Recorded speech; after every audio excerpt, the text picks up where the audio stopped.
Today's topic is going to be very exciting because I wanted to come out on Wednesday. Okay, I got home and I was very tired. I think that's what happened. But today's topic is going to be very exciting because I did a video, I did a write-up on Ugu Kingdom and Benin Kingdom. I was contacted. I was contacted by our people from Ugu, and the roots. One of them had called for a public debate, and I didn't waste time in my usual self. I asked him for date and time. I'm always available.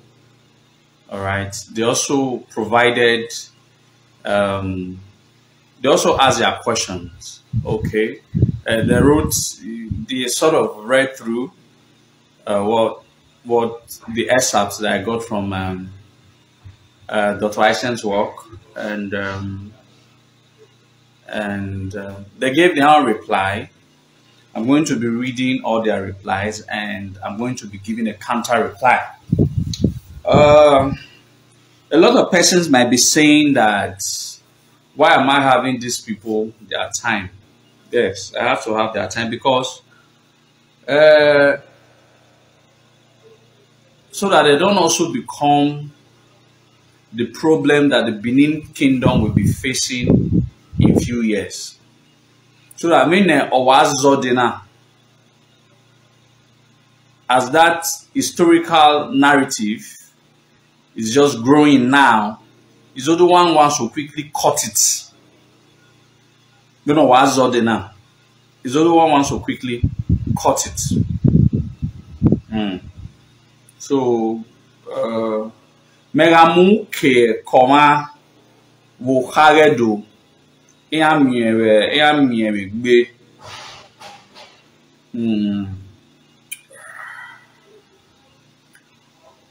Anybody can say of your hand, but if you know me very well, you know that Mekadi with having man ni so bione abi ni so kwene my I will do so no my no afianya go no ma kekeni afianya go. So we are going to cut, is otherwise going to cut some wrong historical narratives. The beauty is this. I quoted an excerpt from my mentor's work, late Dr. Aishan Ehagosa's work. They have given their reply. Beautiful. I want to do a counter reply. I'm going to be reading all of their excerpts, all of their reply. Then I want to give a counter reply. We are not quarreling. We are not fighting. This is just we try to put our own history into right perspective. And that's what I love doing.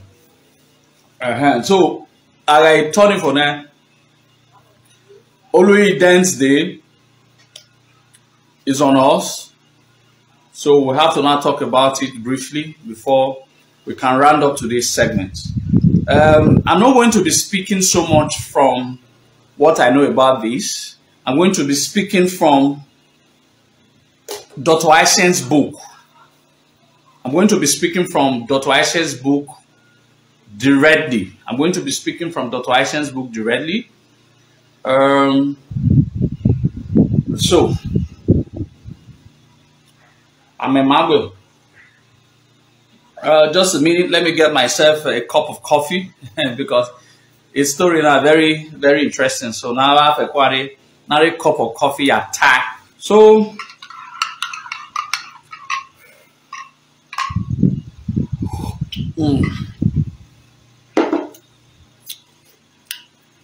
I guess one.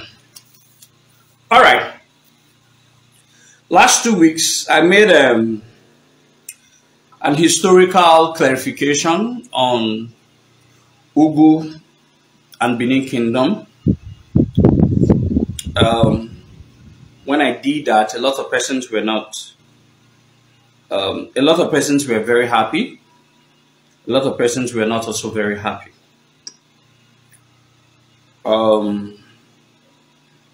I completely understand why a lot of persons are not happy. In course of that, I was told that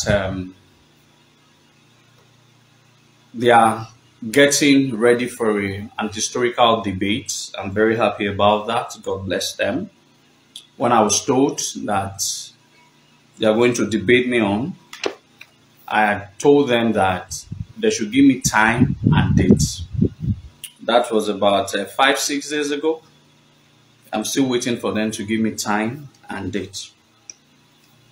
But before I was told that probably one of their learned person did attempt to provide answers to the questions that some of the article and excerpts that I quoted from this book. Am I turning it upside down? Okay, okay, you guys can see it. Elegbe. All right. Prince of Benin and Orion territories. Okay. So some questions were asked.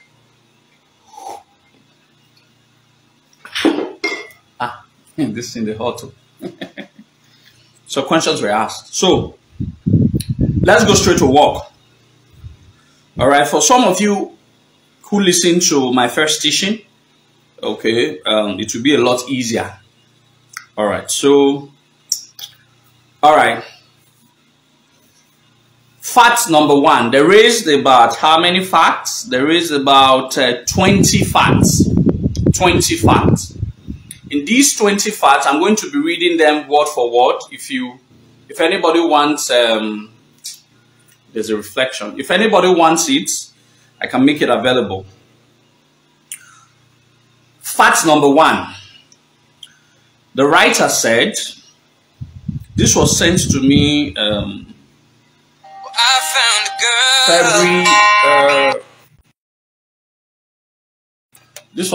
February 2nd.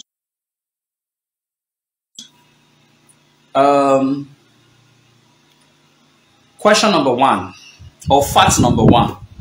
This, according to the person, he said, this is the story of Benin and not the perspective, like you call Larry. According to, interruption. According to what I was posited, fact number 1, the person said, this is the perspective, or this is the story of Benin and not the perspective of Ugu. So it therefore means that he is referring to what Dr. Aishen Ehagosa wrote as coming from Benin and not from Ugu. Okay. Who is Dr. Aishen Ehagosa? Like I said, Dr. Aishen Ehagosa is a man who is from the native of Oben. And Oben is in Ugu, present-day Ugu territories. Listen, the author of the book is from Ugu. The author of the book is from Ugu. And, like I said, I have read all the books of Dr. Aishen Ehagosa, and he has never written any book by sentiment. He has never written any book by sentiment. He doesn't write book according to what people believe. He writes according to what he was informed of. And when they called for a debate, I'm going to make it very educating. I'm going to make the debate very lively when they eventually fix a day and a time. I'm going to make it very lively and very educative. How do I intend to do that? First, we are going to have 4 of us are going to be sitting to have that intellectual discussion. A representative from Umowu Nohwa, a representative from Umowu Nozwagbo, and a representative from Urewe, and I will now be a representative of late Dr. Aishen Ehagosa. This is how we're going to, this is how the ancestors say the debate should be. Someone will represent Umowu Nohwa, where the problem is coming from, where these people are quite very arrogant about this history. Another person will have to represent Umowu Nzwagbo. They should choose. I'm not going to make that choice. They should go and choose someone that really knows the story from Umowu Nzwagbo. They should also choose someone from Urewe. They should also choose someone from Urewe community. I will tell you why there must be a representative from these 2 communities, because when you want to know someone that is lying, you go to the very source of history. This is not about Izoduwa or Dr. Aishen Ehagosa.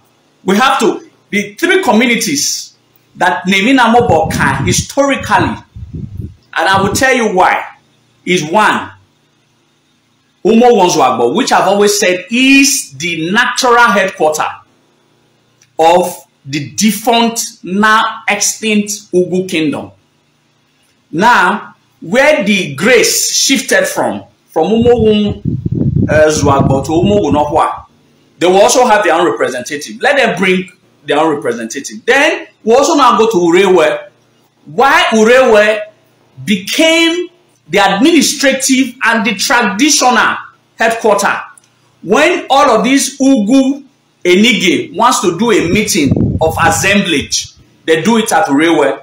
They must explain to us why, if they say that Umowu Nohwa takes precedence over every other territories in every other places in Ugu, then why do they hold meeting at Urewe? So we must bring someone from Urewe to also explain, because Urewe will give you history that Obaenguda stayed at Urewe for years when he was planning the assault against Umowu Nzwagbo. So Urewe must also bring their own candidates. Then I will also be there.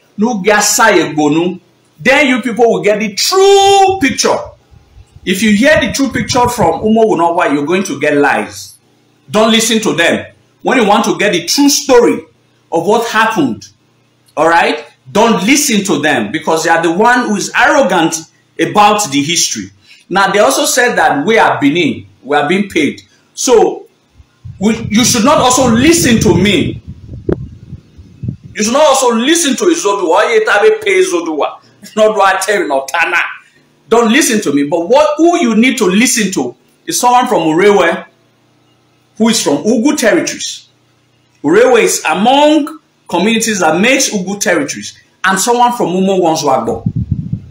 Then, when Urewe tells their story, when Umowu Nzwagbo tells their story, when Umowu Nohwa tells their story, you make comparison and we'll get the truth.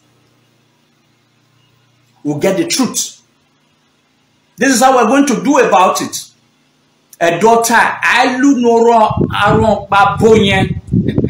so we're not going to use only the amount, because they are the chief culprits. I've always been saying it. All right, you go to the foundation of the very story to get evidence. Umowu Nohwa is not the foundation of Ugu. The foundation of Ugu is Umowu Nzwagbo. It's the foundation of the history. All right, it is there we must go to find the truth, not Umowu Nohwa. Okay, let me proceed. That is on the debate. I'm still waiting for them to fix a day. I agree. So this is my submission. So that I'm matter no remen. They tell Dr. Aishen Ogi, because they have accused him that he wrote according to Benin that Ugu, that is not the perspective of Ugu. I'm saying it. Ugu does not have a perspective. The perspective that they are talking about is Umogunokwa perspective. It's not Ugu perspective. Because when you go to other villages in Ugu, they are going to give a different story from what Umogunokwa will give. It's just a man giving, otherwise it's overbearing, how do I say it? A child who is full of himself and thereby disrespecting every of his elders. Because Umogunokwa historically is older than Umogunokwa. Historically. So, we're going to read directly from Isaac's work. Let me drink some coffee. All right. The fact number one that he said is, this is the story of Benin and not the perspective of Ugu. I've actually answered there that late Dr. Isaac Ehago says from Ugu. So he's a scientist who based his work based on research and not based on hearsay. His findings. Let me read some certain things to some people here. Where the sources of his work on Elegbe, I think he spoke about it. His sources.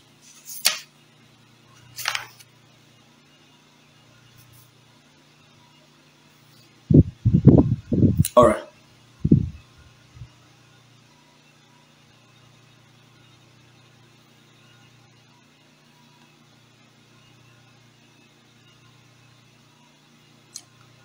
Now, these were his sources when he was writing this. He had quite a lot of sources before he put this together. Chief amongst these historians of the land, whom I had the good fortune to interact with, are the underlisted personages. My father, George Idemudia Aisien, the Ohansa of Holy Arosa, and the Ojonwe, who was then Ojonwe of Urban Village. His keenness to ensure that the past of the Edo people was not lost in the oblivion of unrecorded history, rubbed off on us his children, and set us on the path of documentation of aspects of the story of the land. His input pervade all of the aspects of the story narrated in this book. Chief Igbinedion Erobamie, the Obazelu of Benin, the elder son of the patriarch of the Erobamie family, the Osuma of Obayaweka, and the Omada of Obavorami in pre-colonial Benin. Chief Ugala Galisin Osakwe, the Obasoge of Benin, and Eskion of the Dukedom of Ewesi village in Iyekoreon, told us a story of Elegbe, Prince of Benin, and his subsequent career as a monarch of the Ugu Kingdom, along with the stories of Elegbe's many Enige children in Ugu.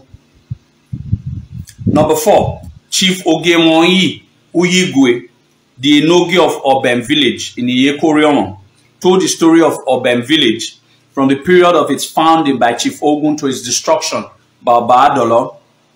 All right. Pa Agayere Uwadia of Igwelaba Village told the story of Igwelaba Village, and the Enogi of Urban Chief Ogemoni Uyigwe told that of Ikobi. Then written sources. Chief Osayombo Senigero, the Ogiso dynasties. Number 2, intelligence report written by the British colonial officers administering the Benin division of the Benin province. Number 3, the newspaper article on Guardian on Saturday. Okay, well, I think we don't really need that. Okay. So these were about his sources. All right, these were about his sources.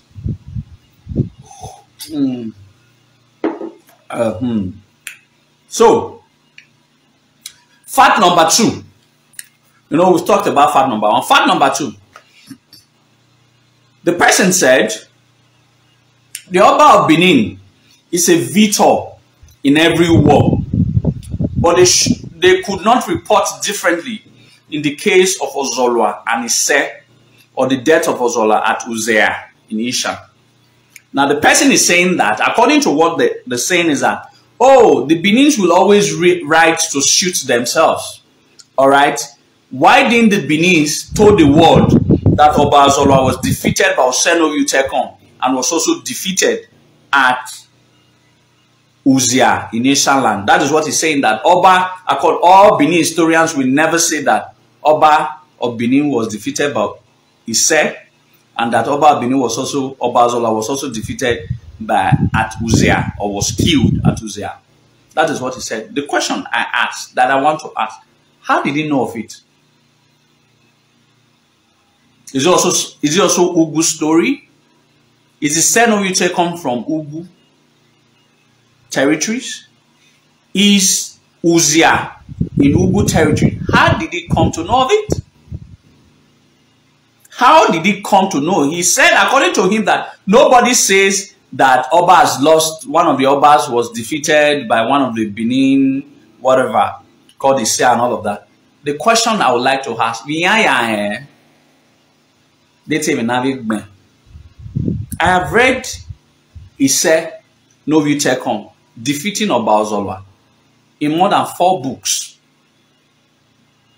In more than 4 books. And I've even mentioned it in one of my live video. In our MER Unuta, but it's recorded in books. If he said that the Benin did not talk about it, how did he get to know of it? So that means he's lying. Alright?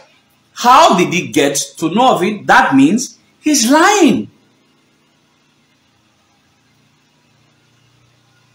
Alright? So, that is a question that needs to pose to him. Everybody knows Ozolwa travels at Uzia. It's all written in all the pages of books. All written. If he said that the Benins always conscript this history, how did he get to know of it? Then, point number 3. He said, Ugu was not conquered. Listen very well. This is what he wrote. Pay attention very well. He said, Ugu was not conquered, but by a truce. A submission was made. A submission to who? He didn't say that. He didn't say that. Alright? A submission was made. But he didn't say that. Ugu was a sovereignty within a sovereignty. Look at what he said. He said, Ugu was not conquered, but by a truce. Ugu was not conquered, but by a truce. A submission was made. A submission to who? He didn't say that. He now said Ugu was a sovereign within a sovereign. How can a sovereign be inside a sovereignty? That is a question I want to ask. How can a sovereign nation exist inside another sovereign nation? It should answer the question, except he doesn't know what a sovereignty means. How can a sovereign nation, a sovereign territory, exist inside a sovereign territory? That is his point number 3. He said a truce. Ugu was not coming about a truce. A truce between who and who? A submission was made. A submission to who? Who did Ugu submit to? What truce did Ugu made? What part of our history was a truce made?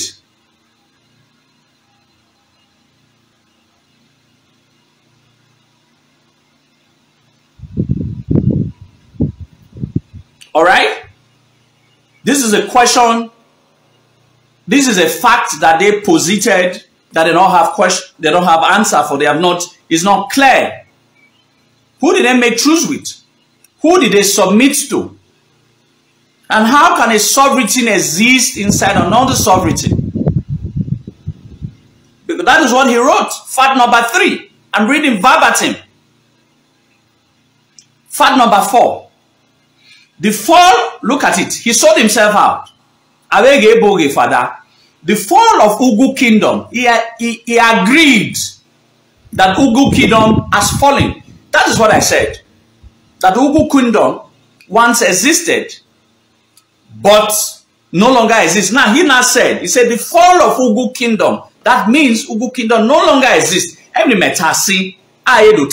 It's just that they are too arrogant and too prideful. I don't know where that pride is coming from to agree to some existential thing. Look at what he said.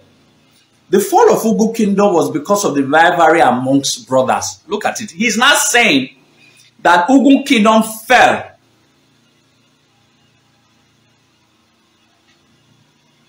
All right?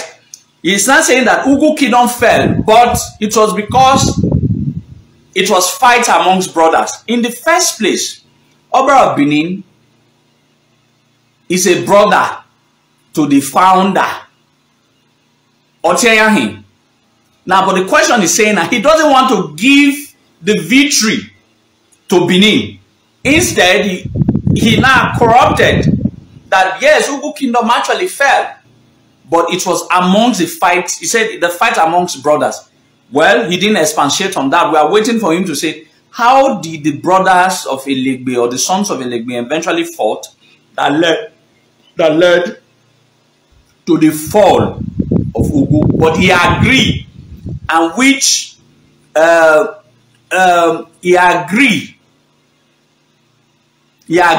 that Ugu does no longer exist. He said the fall of Ugu kingdom, that is Ugu kingdom, no longer exists.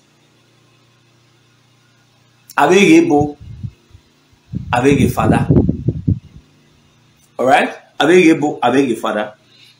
The fall of Ugu kingdom was because of the rivalry amongst brothers. This has answered the question. This is what his other words said from the very beginning, that that Ugu kingdom no longer exists. There's an Ugu territory that where Ugu whatever had its jurisdiction all over. That is what I said in the very beginning. And they said, no, Ugu kingdom still exists. But one of them said that Ugu kingdom has fallen. So it no longer exists. That's according to him. But what is the disparity now, where he disagrees with me, is that that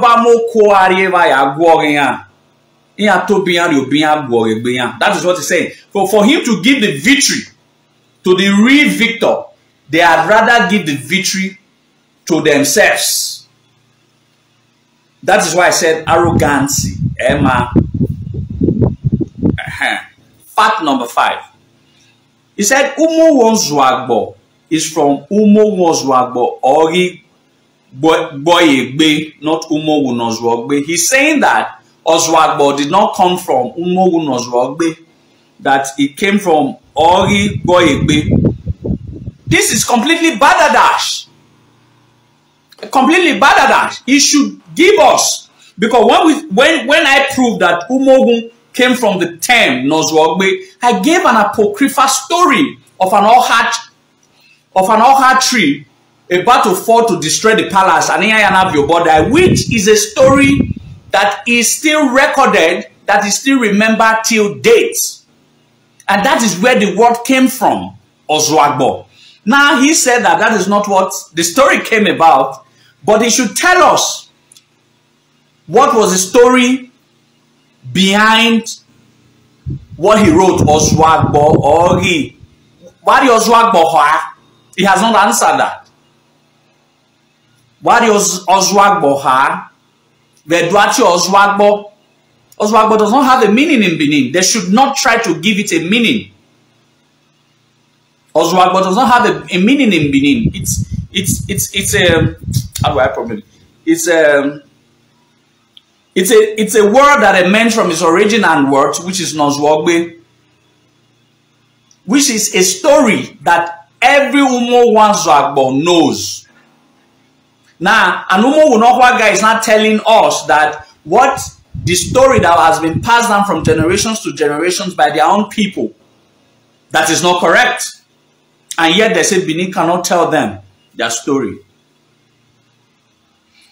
Fact number 6, he said they failed to account for an event of about 400 years before the destruction of the old Umowu. He said that we've not been able to tell what happened in those 400 years. If according to them, an outsider could not tell what happened in those 400 years. Why can't them who are Umogunokwa, why can't they not tell us what happened in 400 years? In case they don't happen extensively, some of the things that happened in the space of those 400 years were talked about in the works of Dr. Aisha, and I will read a couple of them.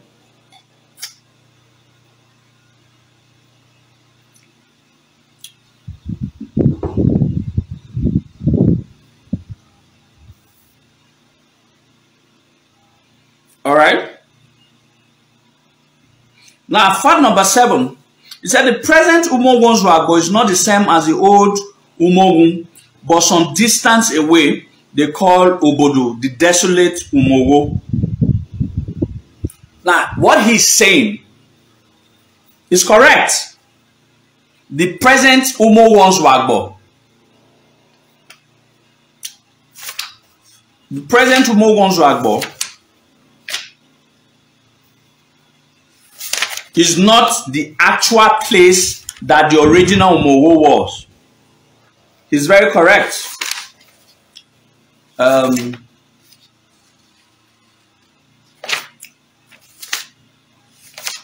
It was cited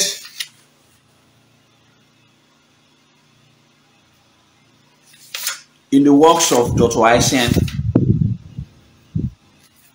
It was cited here. I'm trying to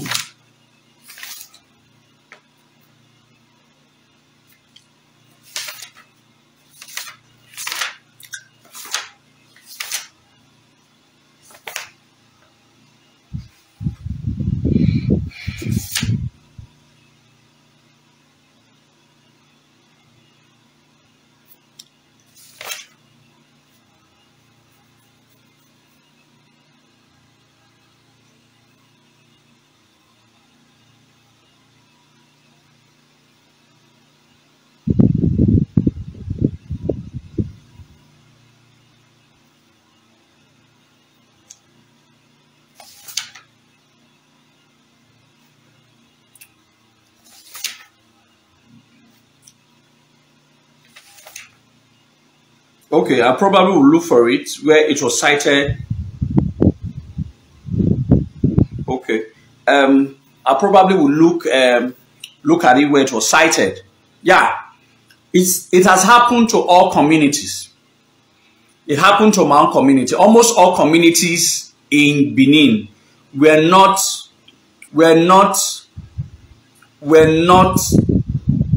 in their actual place. We're not in their actual place. For example, I'm from Igbekwe. When I was writing the story of Igbekwe, I realized that I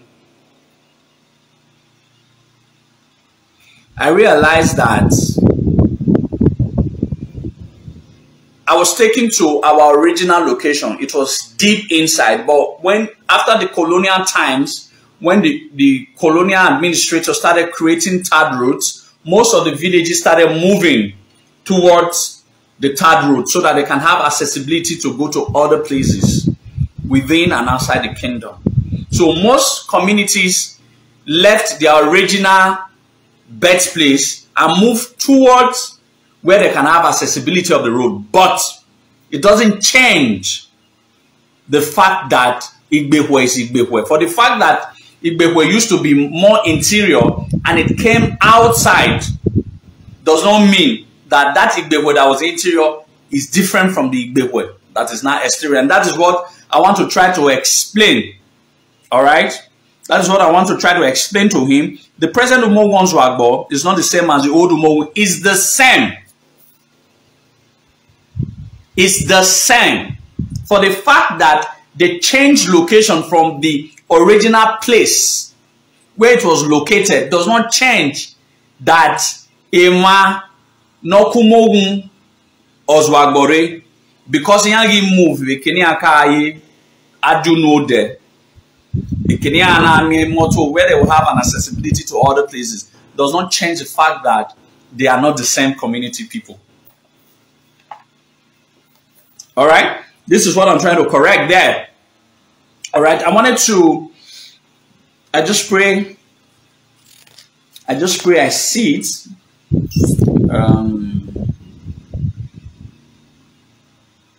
I should see it. It may. Now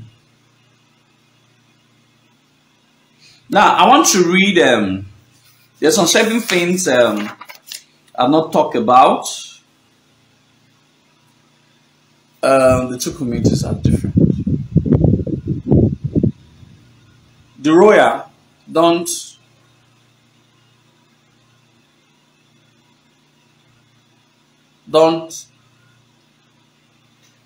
distract us, please, otherwise I will block you. I'm not saying you shouldn't be part here, but don't distract us. All right? Not true. My mother is from that village. You have to tell us why you say so, Linda, yes, Daphne. All right? And that's why we're here, to cross-examine fact. All right? Well, I don't really know where it's not true, but if anything is not true, you can even call true. You can even call true. You can even call true. All right? Elegbe, number 8 points that he wrote is Elegbe property of where was shared among their villages, namely Ronigbe with Asaiwesi, Umozu, and Umogunokwa with Osun and Egba. I don't know of that. That is not our primary concern. So I'm going to skip point number 8.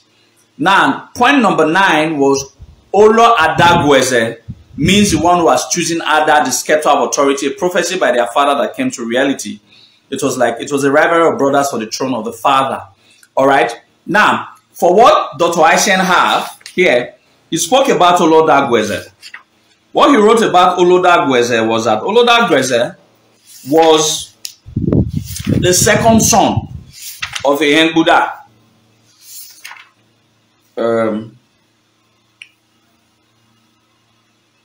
Okay, now I will read from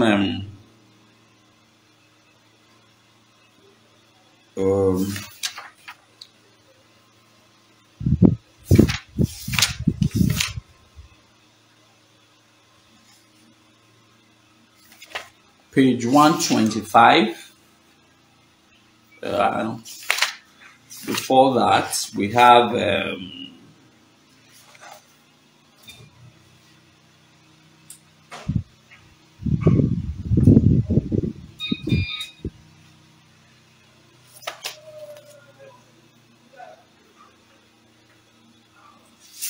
Wabotao.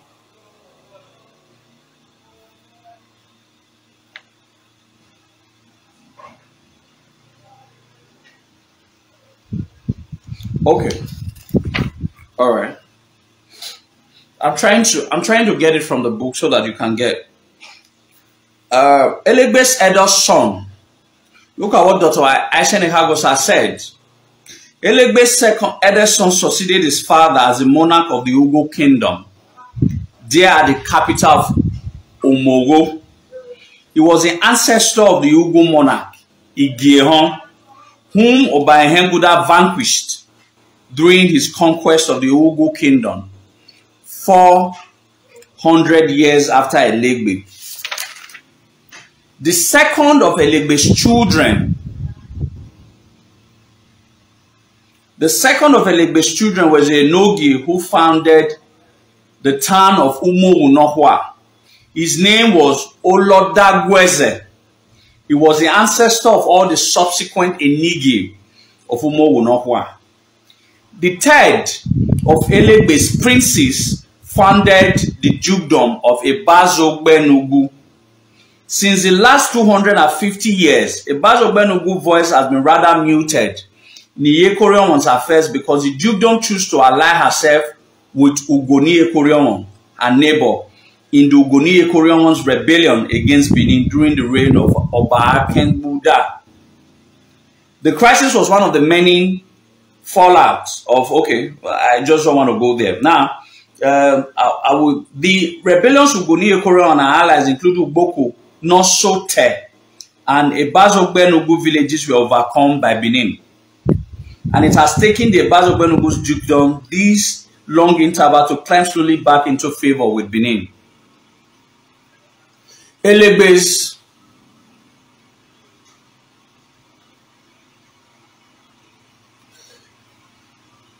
fourth son founded the dukedom of Ewesi. The name of the prince was Usi.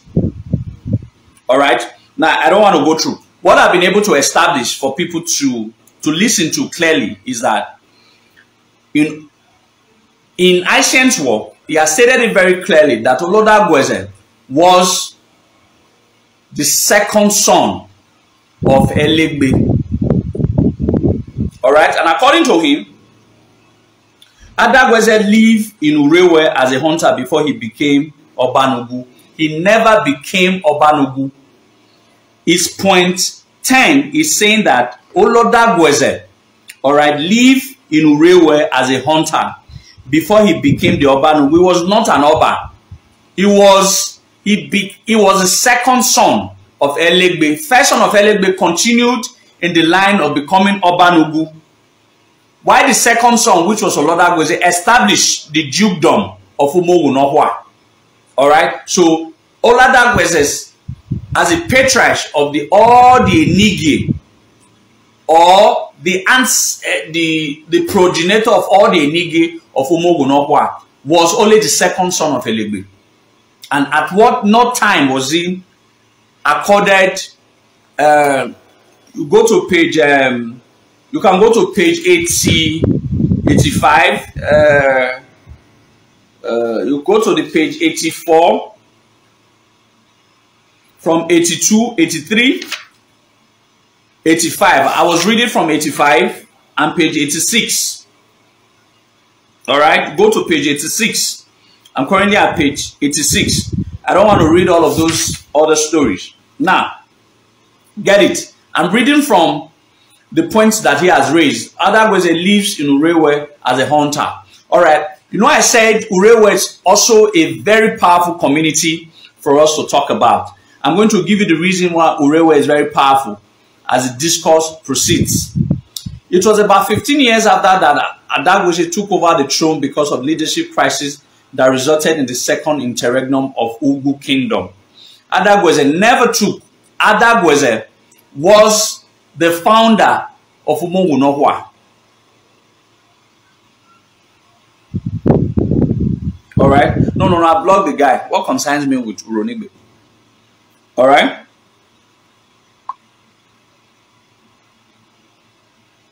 All right? Now, the question that he now said is fact number 12. He said, the destruction of the capital of Old Umogo was after the death of the 20th Oba Nugu. Maybe he's referring to the person ICN called Igehon, who at that time was the Enogie of Umoguanzagbo. Let me read it off to your hearing what Dr. Eisen said about Igehon.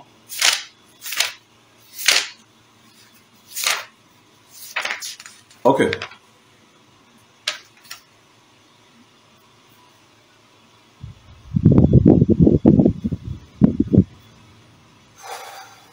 If you go to page 124, for you that is page 124, say Ugu monarch, the Ugu monarch, the king who was reigning in the capital, Umogo, at the time of Oba Ehengbuda's conquest of the kingdom, had a name which was written down as Igehon by the British colonial officials of the early decades of the 20th century. So there is an intelligent report for this. So it couldn't have been that, according to one of them, he said that the palace influenced Dr. Eisen. There is an intelligent report on Ugu, which are projected that at the time that Oba Ehengbuda went to vanquish Ugu Kingdom, Ogie, Nowaro, his name was called Igehon. All right, and quite diligent into the history of the people they were administering all over the Benin territory. They pulled their findings down in an invaluable document which they called intelligence report. All right, now he now said that another reason for Oba Ehengbuda must have decided, unlike his father Orobwa, he would keep his effort at the expansion of the Benin Kingdom, an empire nearer home. It was who finally conquered the Ugu Kingdom and re-assimilated Iyekorion into the greater Benin Kingdom, as pointed out earlier. Now listen why Urewe is very important in this story. All right? Listen why Urewe is very important in this story. Ehembuda Feed's headquarters in his campaign against Ugu was sighted in the village. Was sighted in the village of Urewe, and he stayed in this village for the long duration it took to bring the whole of Ugu to heal. These are facts and evidence. He's going to prove now why it is true that Oba Ehembuda actually stayed at Urewe, the Oba who eventually destroyed the Oba who eventually destroyed the Ugu Kingdom. These, okay. And because an Oba of Benin was in residence there, some of the essential attributes which are usually associated with the residence, the palace of the Oba of Benin, were put in place at Urewe. These are royal attributes which no other villages in the Orion territories possesses. They are attributes which the native of Urewe village are proud today to show off to visitors. So, for some of the people who is saying that it was not an Oba who actually conquered Ugu Kingdom, all right, we've said all of that at the beginning. We're not talking about at the later part, Ricky, Edmai, I don't know how to pronounce that. All right. Dr. Aisha Nehagosa said that the field headquarters where Oba Ehembuda stayed in his conquest of the Ugu Kingdom, all right, in his conquest of the Ugu Kingdom was Urewe. Now, how do people know that Oba Ehembuda actually stayed at Urewe? There are 5 things that Oba Ehembuda erected, that was erected at Urewe, that Urewe village. I'm sure that there are some people who came from Urewe community can testify to these 5 things that I'm going to list, which is not found anywhere else in any community in Orion till date. So that means these things were found there because an Oba stayed there to do what? Because he had a war against the Ugu people, and which he diligently conquered. All right? Now, the first attribute that Oba Ehembuda created, that he created an Iya. The Iya. Itan of Edo, Oba Raya. Oba does not stay outside the moat. He stays inside the moat. So when Ehembuda stayed there, he had to dig a moat around his palace at Urewe. The Iya. No lega Urewe or Yerewa. The Ehembuda Tono or Yerewa. That is 1. Number 2 is Ihan. I'm going to read what an Ihan means now from the book.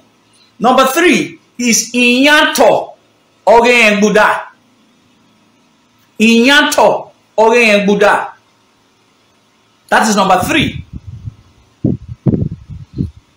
Number 4, Egun Oge Ehembuda. That is number 4. Egun Oge Ehembuda. Then number 5 is Eki Oge Ehembuda. Let's now go to what he said about these things. The Iya. There is a moat, an Iya, in Urewe village, built around the field headquarters, the abode of Ehembuda, during the campaign against the Ugu Kingdom. The moat was in imitation of the moat in Benin City, where the ethos had developed that the Oba's palace, place of domicile, that is, his palace, must be located within a defensive moat system. Oba Raya. The Oba does not live outside the confines of a moat system. The moat system is found girdling no other habitation in Ugu but Urewe village. An Urewe person can testify to that.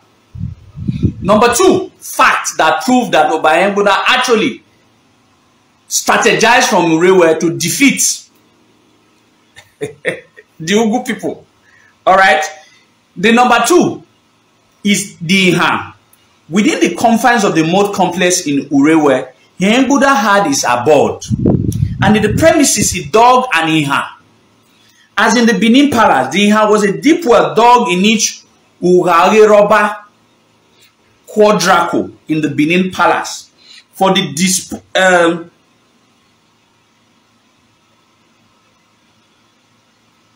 Enige is usually, it is found in the palace of the Oba of Benin.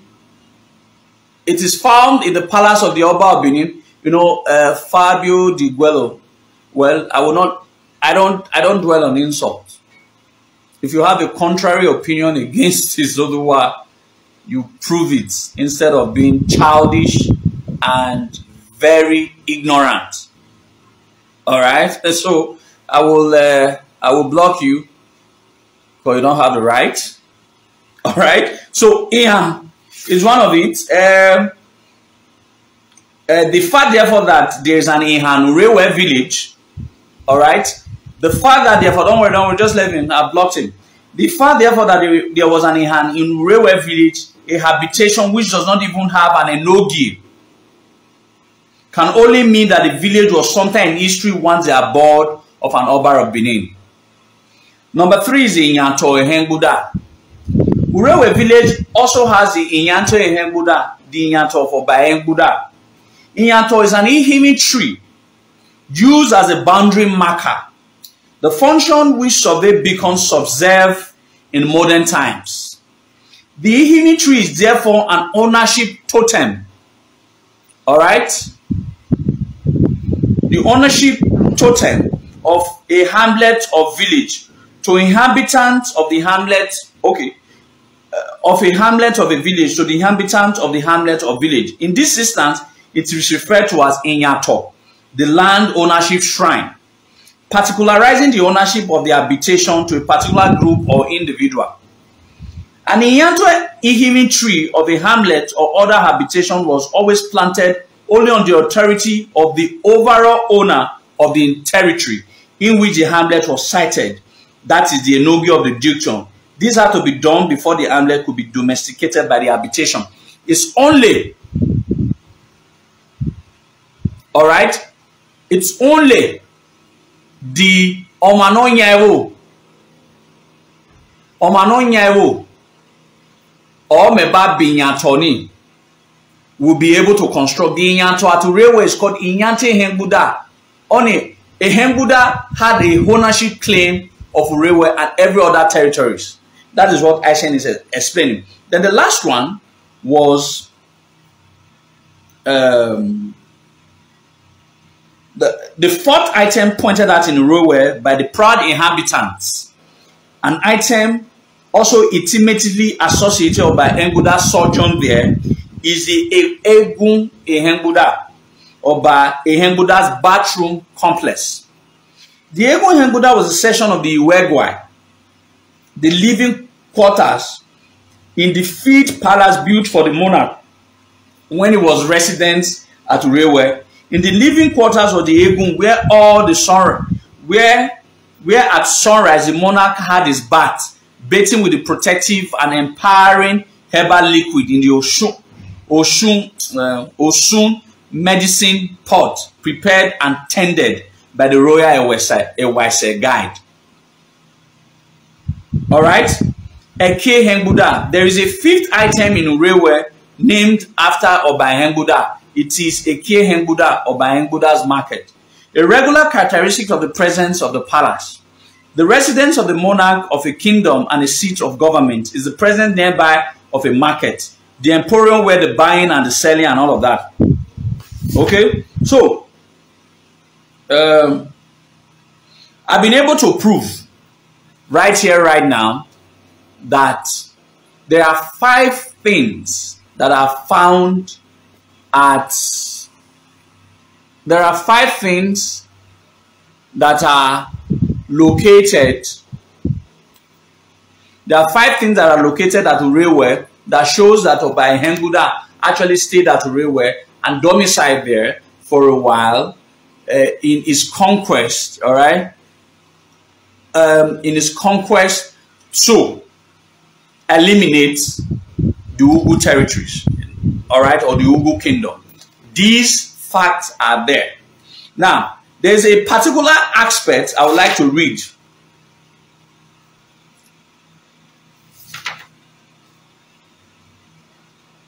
Okay.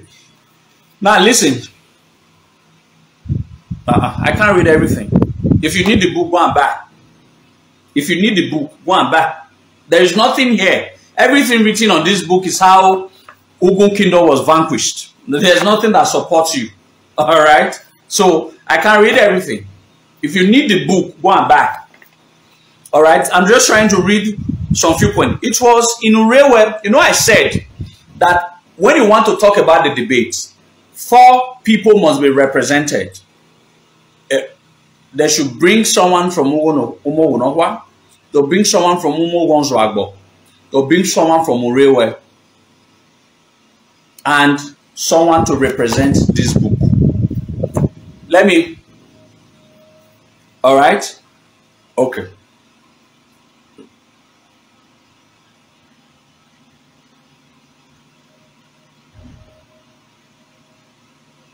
Okay. Idemurianiki, I agree. I don't know anything about Ugu Kingdom. Can you leave us? You are not the only person from Ugu Kingdom. All right, except you are saying that Ugu Kingdom is Umo Wunokwa. I know you are not intelligent to know the implication of saying that you don't know anything about Ugu, except you guys have localized Ugu Kingdom to be owned only by Umo Wunokwa.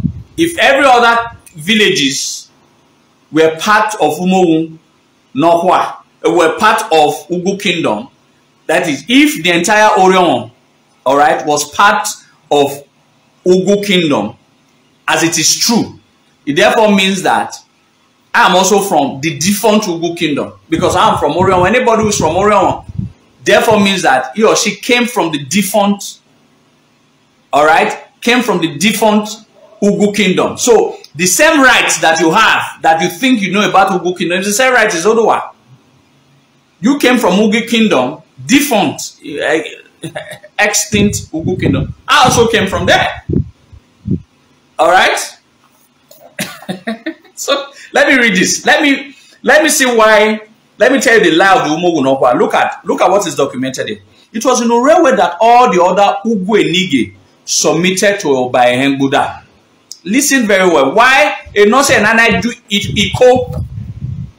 remember I said that what if Umo Wunokwa people are claiming supremacy and all of that? That in ask them this question. Why is it that Ahadwiko no kai Ugu kingdom Urewe anawe? They might lie about it, but let me tell you why it is being done at Urewe. It's done at Urewe because Obahen Buddha was stationed at Urewe. And look at what furtherly happened at Urewe that made Urewe a sort of an administrative headquarter of the defunct Ugu kingdom. It was in Urewe that all other Ugu Enigi submitted to Obahen Buddha and accepted the overlordship of Benin City. It was there that all these Enige collectively attended to Ehem Buddha until he returned to Benin. All right? Until he returned to Benin. No, you can call him direct. Until he returned to Benin. It was there in Urewe that Ehem Buddha formally revoked the strictures placed by Benin on the Ugu territories. Strictures which were usually placed by Benin on hostile territory. All right? Which conquest had been decided upon.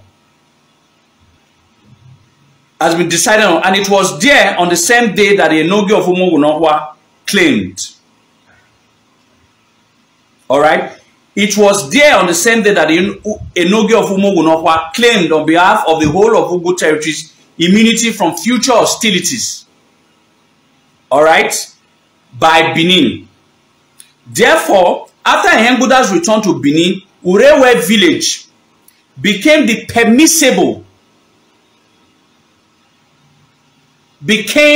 the permissible meeting place for all the Ugu Enigi, since they could no longer congregate at the original Ugu kingdom now regarded as enemy territory by Benin. This habit of using a railway as a location where the whole of Ugu congregated whenever it was necessary became established. And it continued up to the colonial times in the 20th century.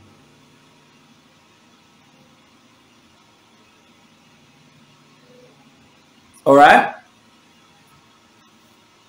For instance, when a native cult was proposed for the heartland of the Ugu territories in the 1940s,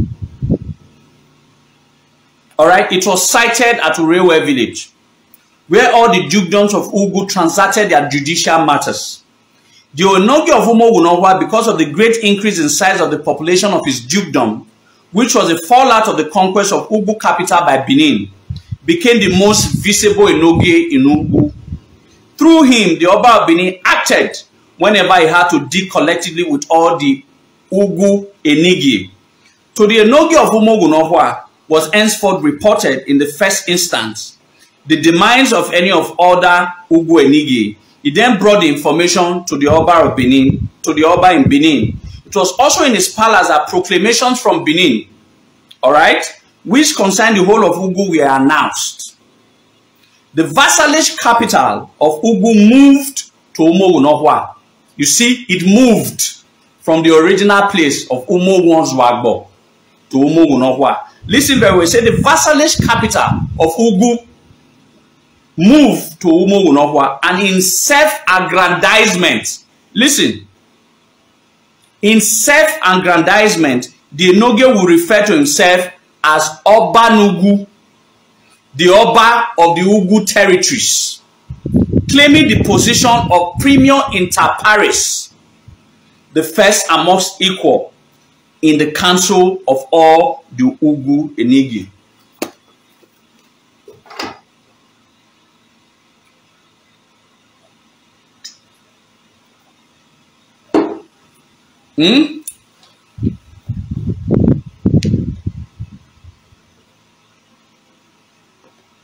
Oh, okay. The guy fell come from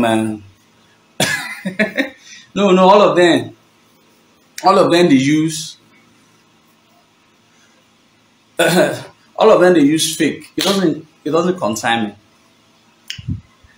Well, I've established. I found a girl.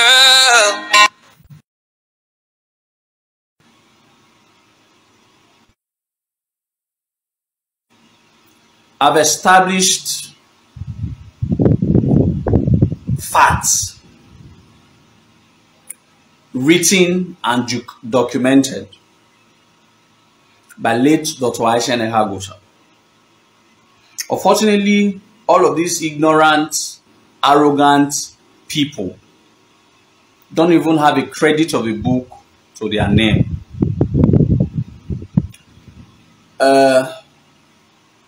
Don't even have one credit of a book to their name.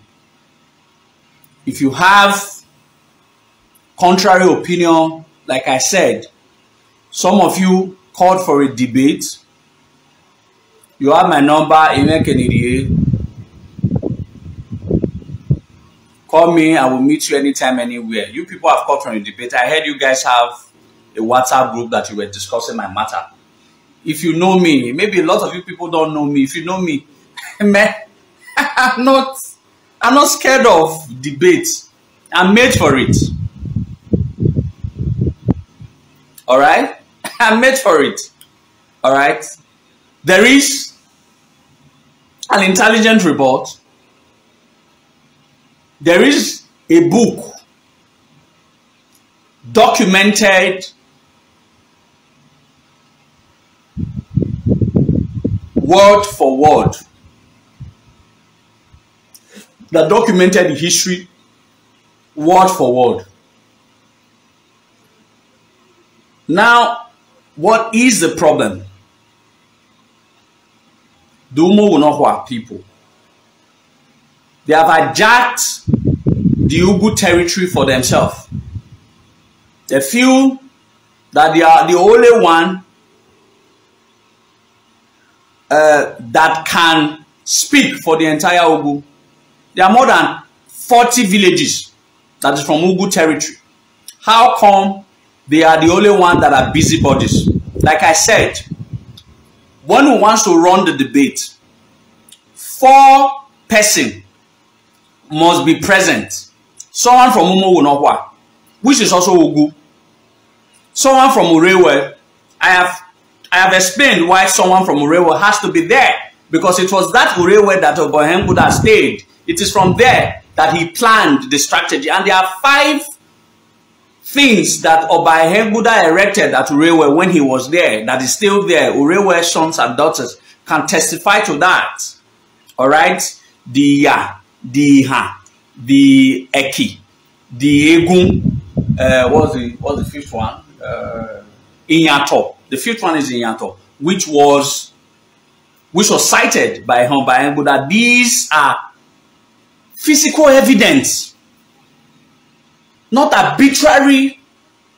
How do I call it? Not arbitrary ignorance and arrogance. These are physical evidence that has proofs. So an Urewe person must be there to talk about what he knows. All right, what he knows about the Ugu. Then someone from Umu, which is the original headquarter. Umowu is the fake headquarter of Ugu. They are claiming, they are taking the glory. I've said it before, and I'm saying it again. All right. In their own defense, they are saying that the original Umowu Ozwagbo is no longer in existence. Who said it's no longer in existence? If you were in point A and you move to point B, then you now be saying that because you moved to point B, you are no longer in existence. Yes.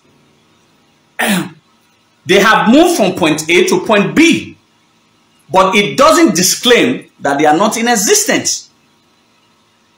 All right? This is not about arrogance. The only thing that Nokwa people have been saying since 2-3 weeks is that you don't know anything. You are wrong. You are foolish. You are stupid. That's the only thing they have been saying, that the Benin people have contorted the lies, but they don't have any contrary facts to prove. Like I said some of them who initially came up with this arrogance when they called me online, I told them that you are from Umogunokwa. He said yes. Do you want to know the truth? He said yes. We are all Benin's. Abi, even this Elegbo we are talking about, they said yes. I said, call someone from Umogunokwa. You are from Umogunokwa. Those guys in Umogunokwa, they don't tell the truth. They are arrogant. And some of them are saying that late Dr. Hagosa lied. Wanima finish a primary 1. He's saying that someone who is a trained medical doctor, that is 4 of his children are trained medical doctors in US. He was one of the earliest trained medical doctors of Benin extract. University of London. A trained medical surgeon. A scientist par excellence. That has one of the biggest hospitals at that time in Benin State, Azuwa. Then you, normal year primary 5, medo you where ye, normal Europa. You that is 30 years old, normal Europa, the man you where ye, Oman, that died at the age of at the age of 19. Then, who is a trained medical doctor par excellence? All right? A trained medical doctor par excellence, and who also came from Ugu territory, from Oben. They have an history linked to Ewesi. They have an history linked to Oben. His great-grandfather, Erunse, founded Ewonogbon. A community called Ewonogbon was founded by his great-grandfather, Erunse. Erunse gave birth to Aishen. Aishen gave birth to Idemudia. And Idemudia gave birth to Ehagosa. It was that Erunse, Isien's father, all right, that Erunse that was Isien's father that founded Ebonobon, and is partly from Ewesi. And at one point in time, so all their history revolves around the Ugu territories. They will not be me, not my Miropa. They will not say Zoduwa should not believe you and believe a scholar like late Dr. Aisha Hagosa.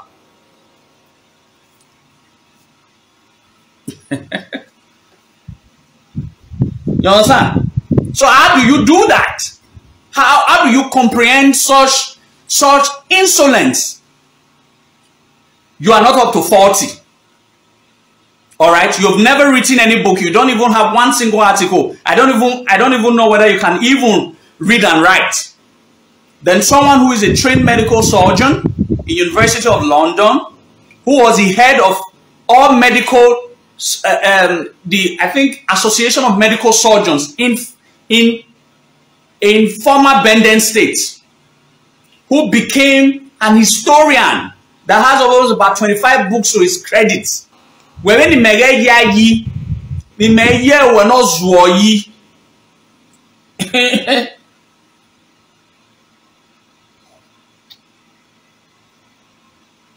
Of course.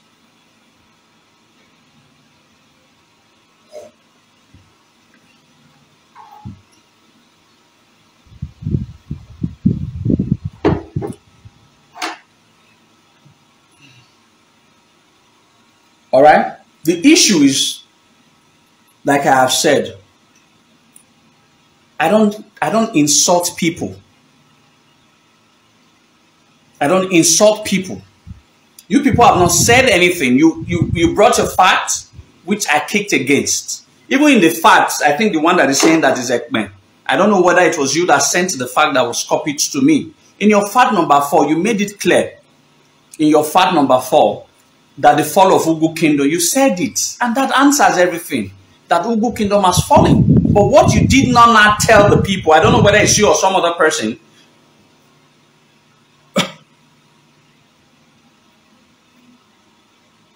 All right? You understand? So, what you did not say is that how did he fall? You try to give the credit out of arrogance to saying that it was as a result of the imbroglio, the infighting between the sons. And in one of your facts, I remember you were trying to say that, I think I remember I read,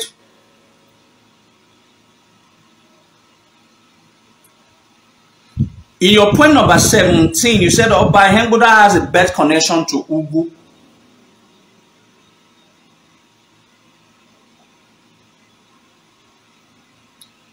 No, he doesn't. How? How did Oba Henguda has a bad connection to Ugu? No, he doesn't. Proof. Oba Henguda's mother is called Queen Umelu. Umelu is not from Oregon. Maybe you should go and find that.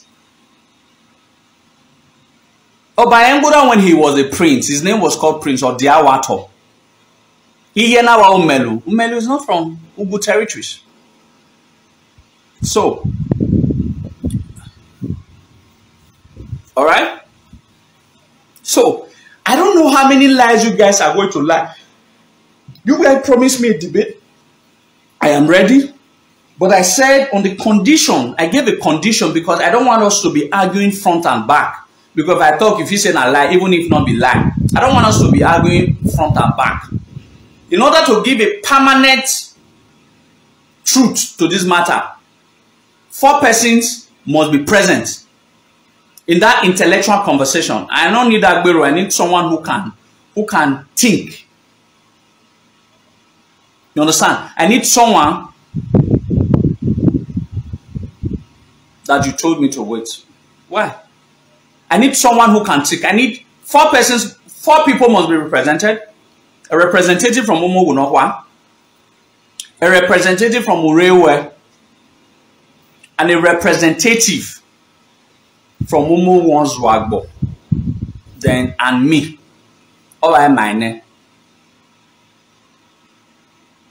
All right?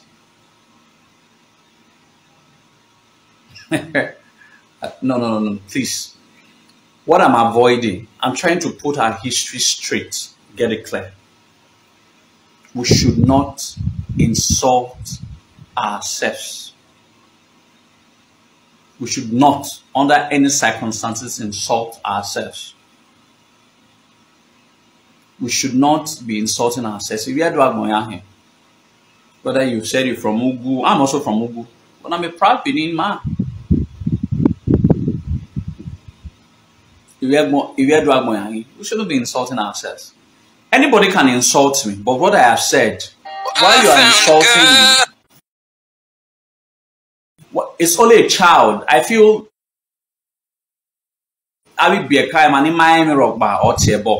if you have facts, at your beckon, you shouldn't be throwing insults and tantrums because I disagree with your point. I'm bringing my point. You are saying that your point is more superior. Your point is more authentic than my point.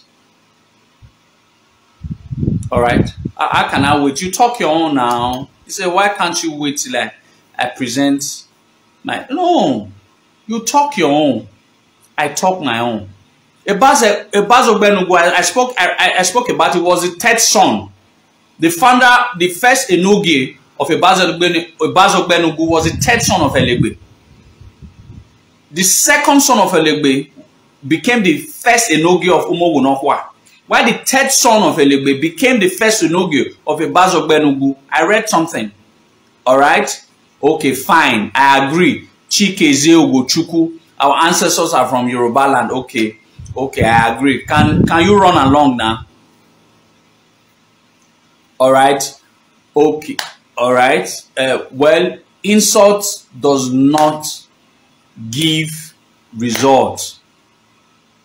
Insult does not give results. Alright? I'm not swayed.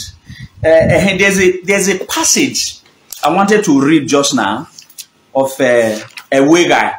Some of you are from a way guy. Look at what Dr. Aisien wrote about a way guy. He wrote something about a way guy, and I wish to share it. From those who of you who are from a way guy. He wrote something about a way guy. I read it some time ago. It's really nice that what I show so that you people can know a little bit of that, can know something about a way guy. Where did he write something about a way guy? How that name came about?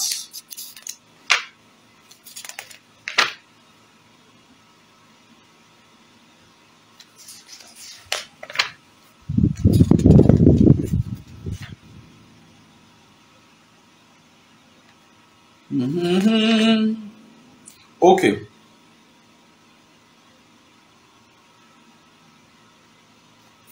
Okay. Oh, that is your village. Okay. All right, let me read something about her way, guys. So, you see, since you are here, as Elegbe trekked back home from his boundary demarcation exercise with the Agbo ruler, he stomped his toes on some roots, outcroppings along the path. He sustained a severe and incapacitating injury to the toes of his unshorn feet, which temporarily halted further homeward progress towards Umogo. The party therefore built a camp where they stayed until Elegbe's injuries healed sufficiently to enable him resume the journey home. Elegbe later installed one of his sons as the Duke of this convalescent settlement, a settlement which came into being as a fallout of the land-sharing exercise with Agbo. The settlement was named Ugiegai. Listen very well, Temen. Was named Ugiegai. Alright? A creation resulting from a sharing ceremony. Later, the word Uge was replaced with the word Evo. town or settlement to give the present away guy born by the dukedom. So what Dr. Eisen here in this saying, if you start from the beginning, was saying that there was a sort of a boundary dispute between Elegbe territory and Agbo. So eventually it was settled. There was a ceremony na yaga utoni. Ikenana do gieni anati ewa ugiega. Along the line, all right. Along the line, Anna do change her from Ugi to Ewo.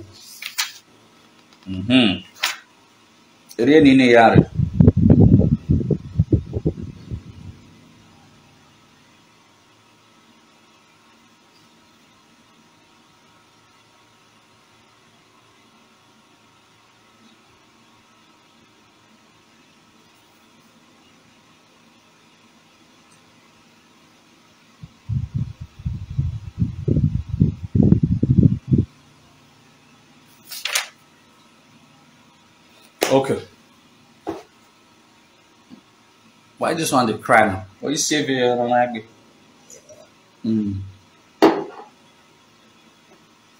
So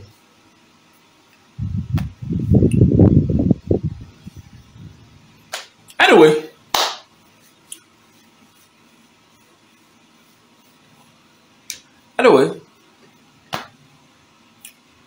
why I was it? Didn't want me.